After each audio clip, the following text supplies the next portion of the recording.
அஸ்ஸலாமு அலைக்கும் வரஹ்மத்துல்லாஹி வபரகாத்துஹு. வணக்கம். இப்போ நம்ம ஒவ்வொரு நாளும் ஒவ்வொரு கொஷின் டாஸ்க் படி 2 நாளைக்கு ஒரு படி கேள்வி போட்டு போய் கொண்டிருக்கிறது. எல்லோரும் வீடியோ பார்க்குறீங்களான்னு தெரியலை. நான் குரூப்லேயும் சொல்கிறேன், எல்லோரும் பாருங்கள். உங்களுக்காக தான் செய்கிறோம். எத்தனையோ கேள்வி செஞ்சு விட்றோம். எல்லோரும் கட்டாயம் பாருங்கள். உங்களுக்கு தெரிஞ்சாக்களும் பார்த்துட்டு ஷேர் பண்ணுங்கள். உங்களுக்கு விளங்குதா இல்லையான்னு கட்டாயம் ஃபீட்பேக்கை வந்து கொமாண்டில் போடுங்க. சரியா?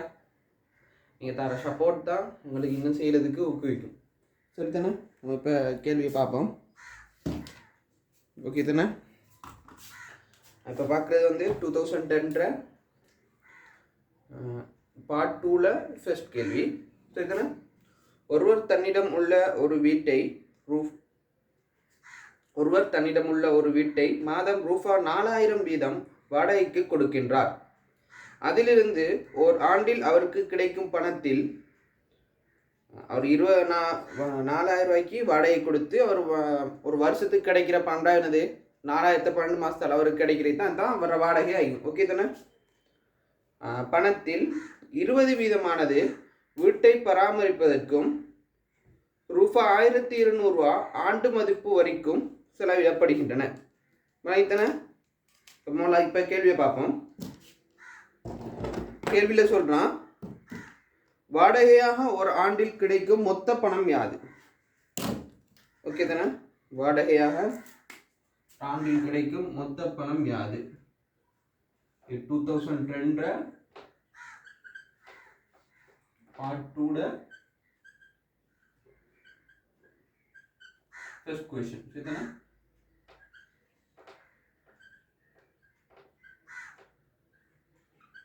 அப்போது இப்போ பார்ப்போம். முதலாவது கேள்வி. இப்போ வாடகை ஒரு மாசத்துக்கு ரூபா 4000. அப்ப வருஷத்துக்கு எவ்வளோ? 12,000 பெருக்கணும் எவ்வளோ?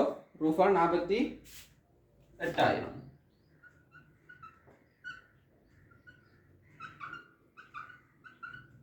சரிதானே? இதுதான் முதலாவது கேள்வி. அடுத்ததாக ரெண்டாவதாக கேட்குறாங்க, பராமரிப்புக்காக ஒரு ஆண்டில் செலவிடப்படும் பணம் யாது? பராமரிப்புக்காக ஒரு ஆண்டில் செலவிடப்படும் எவ்வளோன்னு சொல்லிக்கிறாங்க. வார வருமானத்தில் வந்து 20 வீதம்னு சொல்லிக்கிறாங்க. அதில் 20 வீதம் கண்டா அந்த கேள்வி சரி. இப்போ 48,000 வந்து 48,000 100 வீதம்டா 20 வீதத்துக்கு கண்டு. எப்படின்னா 48,000 100ஆல பிரிச்சா ஒரு வீதத்துக்குள்ளது வரும். அதை வந்து 20ஆல பெருக்குனா எத்தனை? 20 வீதத்துக்குள்ளது பெருமானம் வரும். ஓகே தானே?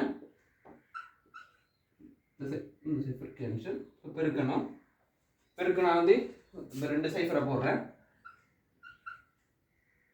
40 88 90 9,600 ரூபா 9,600 அவர் 20 வீதம் வரியாக அவர் ஆண்டு வரியாக செலுத்துகிறார். செலுத்தின. இப்போ மூணாவது கேள்வி.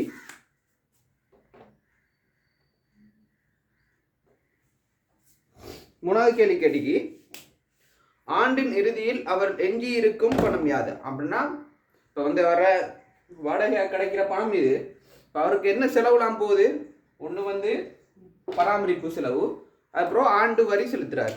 இப்போ அது ரெண்டையும் கழிச்சுட்டா ஓகே தானே? அப்போ அவரை கிடைக்கிற பெருமானம் என்ன? ரூபா 48,000. அதில் தினத்தை கழிக்கணும் இந்த 9,600, அதுக்கப்புறம் 1,200 பராமரிப்பு செலவு. சரிதானே? இப்போ 48,000 மைனஸ் கூட்டினா 10,800 கழிச்சா வந்து சைஃபர் 10ல் 8 போனால் 2.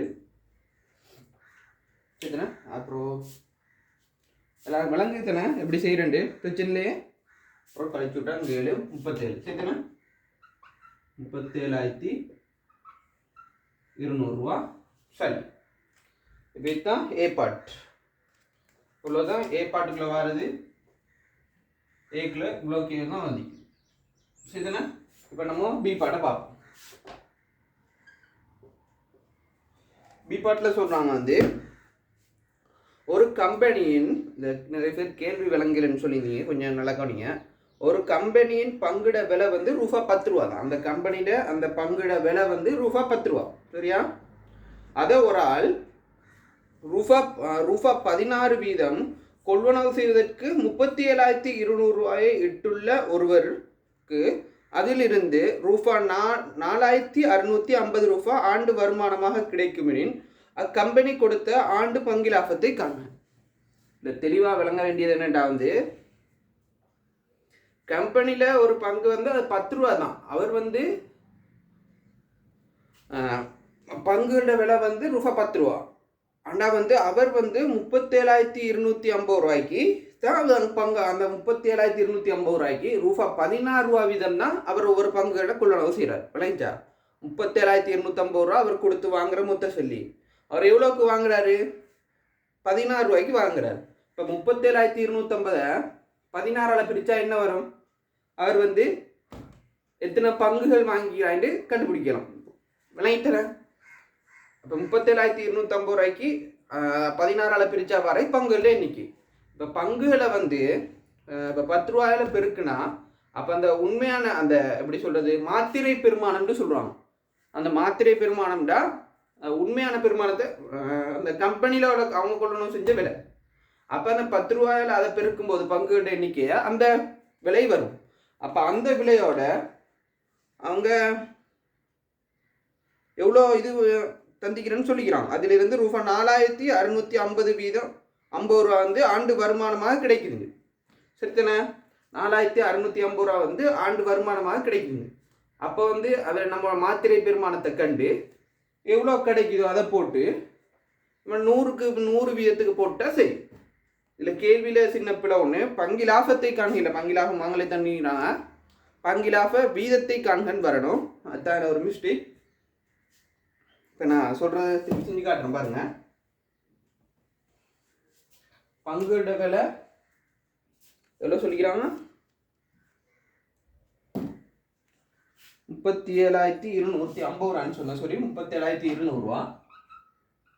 37,200 வந்து 16ஆல் சுருக்கணும். 16ஆல் சுருக்குனா உங்களுக்கு என்ன வருண்டா? உங்களுக்கு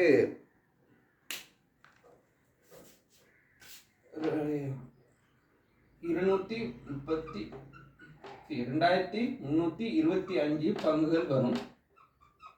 சரியா? 2,325 பங்குகள். அப்போ மாத்திரை பெருமானம் என்ன? உண்மையான விலை என்ன? 10 ரூபா. சரியா? அதான் கம்பெனியோட விலை 2,000. அதை வந்து 10 அதில் பெருக்குனா வந்து இப்போ மாத்திரை பெருமானம் வரும். அப்போ வந்து அதே எவ்வளோ? இதுதான் மாத்திரை பெருமானம்.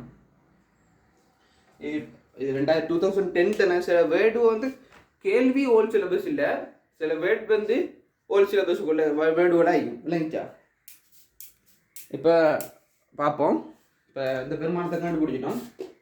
இப்போ இதில் வந்து இப்போ இத்தனை மாத்திரை பெருமானம் 2,150 ரூபாவை 4,000 எவ்வளோ அவங்களுக்கு பங்கு லாபமாக கிடைக்குது? 4,650 ரூபா. அதை போட 4,650 வந்து 100 வீதத்துக்கு பார்க்கணும். சுருக்கி பார்த்தா வந்து வர ஆன்சர் 20 வீதம் வரும். என்ன நீங்கள் சுருக்கி பாருங்க, 20 வீதம் வரும்.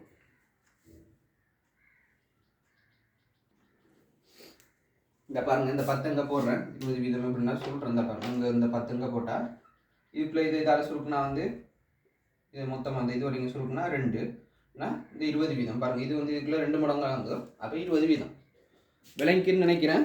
பார்த்துட்டு உங்களுக்கு கேள்வி விளங்கிச்சா இல்லையான்னு எல்லாரும் கமெண்ட்டில் உங்களோட இதை போடுங்க. இதோட முடிச்சுக்கிறேன்.